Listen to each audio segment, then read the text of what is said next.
प्रश्न संग्रह 2.2 चल रहा है। प्रश्न संग्रह 2.2 में प्रश्न नंबर 4 देखेंगे। प्रश्न नंबर 3 तक अपना हो चुका है। प्रश्न नंबर 4 देखिए, आकृति में यदि किरण BA समांतर किरण DE, इधर देखिए BA किरण जो है वो DE किरण के समांतर है, कोण C 50 अंश है।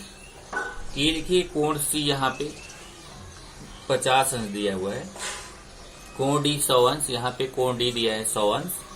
तो कोण ABC का माप निकालना है। देखिए A वाले कोण का हमें माप निकालना है। कोण ABC मतलब A वाले कोण का हमें माप निकालना है। तो कैसे निकालेंगे? तो मैं पहले आपको पूरा बता देता हूं। देखिए कैसे निकालेंगे। इधर देखिए, आपको सबसे पहले तो एक रचना यहाँ पे करनी पड़ेगी, एक अपने आप से एक रेखा खींचनी पड़ेगी यहाँ पे। तो यहाँ पे बताएंगे कि बिंदु C से, देखिए बिंदु C से किरण जो BA है ना, इसी के समांतर एक रेखा खींच दिया। ये जो BA किरण है इसी के समांतर एक रेखा खींच दिया, इसको नाम रख दिया XY, और वो C से जाना चाहिए। यहाँ पे बता दिया बिंदु C से, देखिए बिंदु C से हल में बिंदु C से किरण BA के समांतर एक रेखा खींच दिया XY। समांतर रेखा आप जानते हैं, ये BA है, ये XY है, दोनों समांतर है। समांतर रेखा का मतलब उनके बीच की दूरी समान। अब यहाँ पे देखिए हमें ये कोण निकालना है। तो कैसे निकालेंगे? पहले हम बताएंगे कि BA और DE ये दोनों तो पहले से ही समांतर है। प्रश्न में ही दिया है कि BA जो है वो DE के समांतर है। तो BA समांतर DE प्रश्न में दिया हुआ है, और अभी हमने BA समांतर XY हमने खींचा। यहाँ देखिए BA समांतर XY, BA समांतर XY हमने खींचा है, और BA समांतर DE ये प्रश्न में दिया हुआ है। मतलब BA जो है वो DE के समांतर था ही, BA जो है वो XY के भी समांतर है। इसका मतलब ये तीनों आपस में समांतर हो जाएंगे। BA समांतर XY समांतर DE, मतलब BA XY और DE तीनों आपस में क्या हो जाएंगी? समांतर हो जाएंगी। जब तीनों आपस में समांतर हो गए, तब हम यहाँ पे अपना जो समांतर रेखा के जो प्रमेय, जो अपने समांतर रेखा के कोण है वो यूज कर सकते हैं। कौन कौन से? संगत कोण है, एकांतर कोण है, अंतः कोण है। अब देखिए यहाँ पे ध्यान से, ये दोनों DE और XY ये दोनों समांतर रेखाएं हैं, और ये DC तिर्यक रेखा है। DE समांतर XY तथा DC तिर्यक रेखा है। इधर देखिए DE समांतर है XY के, ये दोनों समांतर हैं, और ये DC कैसी है? तिर्यक रेखा है। तो अगर अब देखिए तो तिर्यक रेखा के अंदर की तरफ ये दो कोण बन रहे हैं, एक ये वाला कोण और एक ये वाला कोण। इस कोण को कुछ नाम दे देते हैं हम लोग।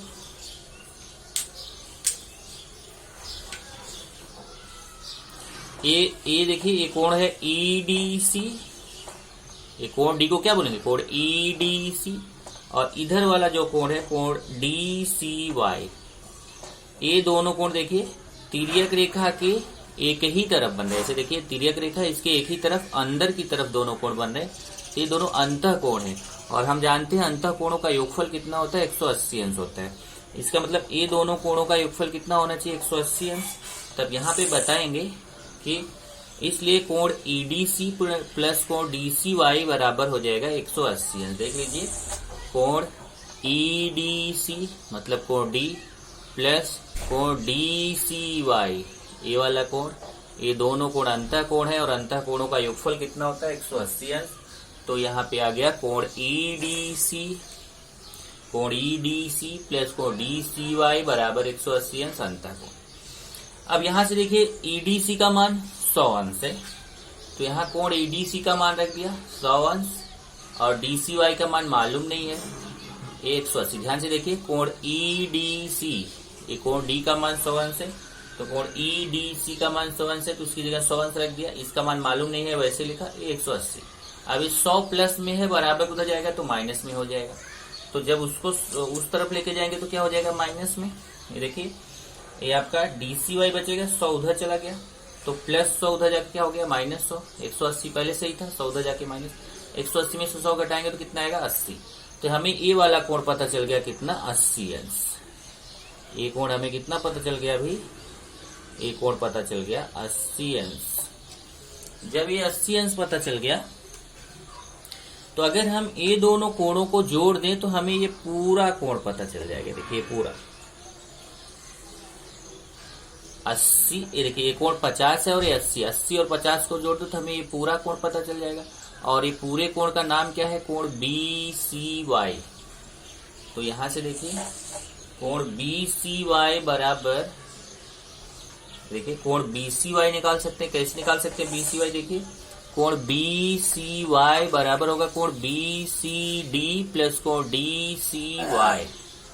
कोण BCD प्लस कोण DCY। ध्यान से देखिए इस कोण का नाम क्या है? BCD और इस कोण का नाम क्या है? DCY। ये दोनों जोड़ के क्या कोण बन जाएगा? BCY। तो ये यहाँ पे लिखा हुआ है कोण BCY बराबर कोण BCD प्लस कोण DCY। अब यहाँ से देखिए BCD का मान 50 अंश है और इसका 80 अंश है। यहाँ पे मान रख दिया, इसका BCD का 50 अंश रख दिया, DCY का 80 अंश और जोड़ के कितना हो जाएगा? 130 अंश। तो कोण BCY बराबर 130 अंश हो गया। यहाँ से देखिए ये 80 और 50 जोड़ के ये पूरा कितना हो गया? ये पूरा हो गया 130 अंश। और जब ये 130 अंश हो गया तब ध्यान से देखना ये BA और XY दोनों समांतर है। BA समांतर है XY की और ये तिर्यक रेखा है। तो ऐसे देखिए जब दो समांतर रेखा है एक तिर्यक रेखा हो तो जब तिर्यक ये देखिए क्रॉस में कोण बनते हैं उनको बोला जाता है एकांतर कोण। एक तिर्यक रेखा के इस तरफ ऊपर की तरफ बन रहा है, एक तिर्यक रेखा के इस तरफ नीचे की तरफ और अंदर ही। तो ये एकांतर कोण आपस में समान होते हैं। इधर देखिए ये BA जो है XY के समांतर है और ये जो कोण B है कोण ABC, इधर से कोण BCY, ये दोनों कैसे कोण है? एकांतर कोण है। अब आप देखिए यहाँ पे मैं खींच के आपको दिखा रहा हूँ। जैसे ये A है, यहाँ B है, इस AB को मैं थोड़ा सा और आगे बढ़ा दिया हूँ, इसको थोड़ा और आगे बढ़ा दिया और उसके बाद फिर यहाँ से XY है, XY और ये देखिए ऐसे। तो फिर A कोण है कोण AB, यहाँ पे देखिए यहाँ नाम है C, कोण ABC। इस कोण का नाम क्या है? कोण ABC। और इधर वाला कोण जो है, इधर वाला कोण कोण BCY। तो ये दोनों कोण कैसे होंगे? एकांतर कोण होंगे कि नहीं? तो ये दोनों कोण एकांतर कोण है। तो जब ये 130 है तो ये भी कोण कितना हो जाएगा? 130। वही यहाँ पे बताएंगे देखिए कि BA जो है वो XY के समांतर और BC तिर्यक रेखा है। कोण ABC बराबर होगा कोण BCY के, क्योंकि दोनों कैसे कोण है? एकांतर कोण है। और BCY का मान 130 है, इसलिए ABC का मान भी कितना होगा? 130। ये उत्तर हो जाएगा कोण ABC बराबर 130। तो पूरे क्वेश्चन को मैं एक बार शॉर्ट में आपको फिर से समझा देता हूँ। क्या करना है? बहुत आसान है। एक बार पहले आपको बताना है कि कोण 100 अंश है तो ये अंतः कोण है। ये वाला कोण और ये वाला कोण दोनों अंतः कोण है। तो अंतः कोणों का योगफल 180 अंश होता है। तो ये 100 है तो ये कितना हो जाएगा? 80 अंश, क्योंकि 100 और 80 मिला के कितना होगा? 180। तो ये 80 आ गया। फिर 80 और 50 जोड़ लिया तो बता दिया कि ये पूरा कोण जो होगा 130 का हो जाएगा। 50 और 80 मिला के पूरा 130। अभी बताया ए कोण और ए कोण, कोण B जो है मतलब कोण ABC और ये जो पूरा कोण है कोण BCY, ये दोनों एकांतर कोण है और एकांतर कोण आपस में सर्वांगसम होते हैं। इसलिए जब ये कोण 130 अंश है तो ये वाला कोण भी कितना हो जाएगा? 130 अंश। मतलब कोण ABC का मान भी कितना हो जाएगा? 130 अंश। कौन से कोण से? एकांतर कोण, क्योंकि एकांतर कोण आपस में समान होते हैं।